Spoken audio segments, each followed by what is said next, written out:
भाभी की रोमांटिक कहानी। रोहित शहर से पढ़ाई करके जब गांव वापस आया तब घर में नई रौनक थी। उसके बड़े भाई की शादी हो चुकी थी और घर में नई भाभी आई थी, नैना भाभी। नैना भाभी की मुस्कान में एक अलग ही सुकून था। वो हर काम प्यार से करती, सबका ख्याल रखती। रोहित को शहर की भाग दौड़ के बाद घर की शांति और भाभी की ममता भरी बातें बहुत अच्छी लगती थीं। एक शाम छत पर ठंडी हवा चल रही थी। रोहित उदास सा बैठा था। नैना भाभी ने आकर पूछा, रोहित सब ठीक है? तुम कुछ परेशान लग रहे हो। रोहित हल्का सा मुस्कुरा दिया, बस भाभी, शहर की आदत सी हो गई थी, यहाँ सब अलग लग रहा है। नैना भाभी ने प्यार से कहा, जिंदगी जगह से नहीं अपनों से बनती है। उनकी बात रोहित के दिल को छू गई। धीरे धीरे रोहित को एहसास हुआ कि भाभी सिर्फ घर की बहू नहीं बल्कि एक अच्छी दोस्त भी है। वो उसकी बातें समझती है, उसे प्रेरित करती है और हर कदम पर हौसला बढ़ाती है। समय के साथ रोहित की जिंदगी में एक लड़की आई। जब उसने सबसे पहले अपनी भावनाएं किसी को बताईं तो वह नैना भाभी ही थी।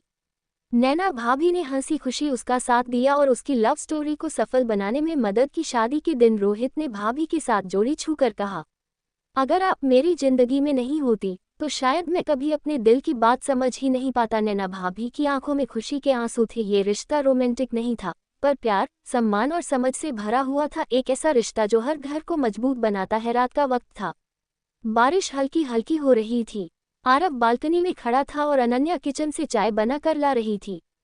शादी को 2 साल हो चुके थे लेकिन उनके बीच का प्यार अभी भी नया सा। अनन्या ने मुस्कुरा कर कहा, लो। आरव ने कप लेते हुए उसका हाथ हल्का सा पकड़ लिया। का अनन्या शर्मा कर नजरें झुका लेती हैं। बारिश की बूंदें बालकनी के किनारे पर गिर रही थी। आरव ने उसके कंधे पर अपना हाथ रखा और धीरे से बोला, पता? अनन्या ने प्यार से जवाब दिया। दोनों कुछ देर चुपचाप बारिश देखते रहे।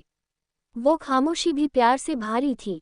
आरव ने उसका चेहरा अपनी तरफ मोड़ कर कहा, माय। अनन्या हंस पड़ी। फिल्मी आरव ने हल्का सा उसके माथे पर किस किया। फाय। उस रात को ही शादी के बाद आरव और मीरा अपने हनीमून के लिए पहाड़ों में चले गए। ठंडी हवा, हल्की सी बर्फ की खुशबू और दरवाजे तक फैली हुई खामोशी। होटल के कमरे की बालकनी से नीचे बादलों का समुंदर दिख रहा था। मीरा शॉल में लिपटी खादी थी।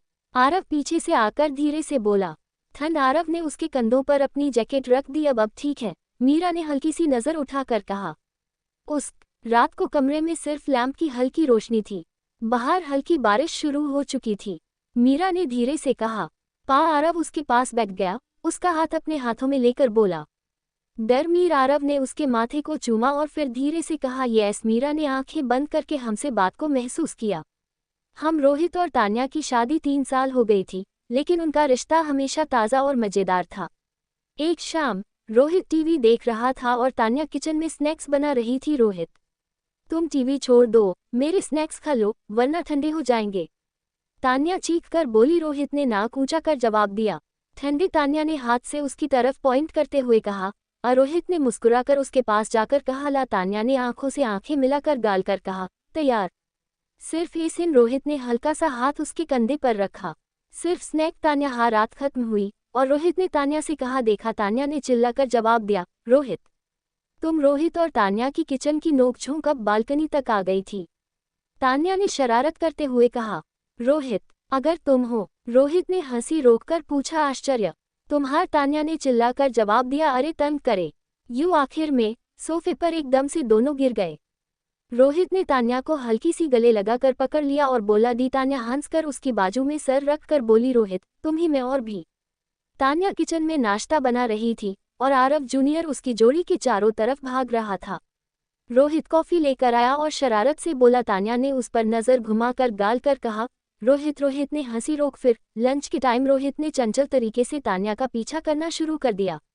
तान्या ने सोफे के पीछे छुपने की कोशिश की लेकिन रोहित ने उसे गले लगाकर लिया और बोला, देखा तुम्हारे साथ है। तान्या ने सर घुमाकर उसके गले में किस किया, और तुम ही मेरी। और फिर शादी और पारिवारिक जीवन का असली मजा सिर्फ प्यार और मस्ती में है जो हर दिन को स्पेशल बना देता है।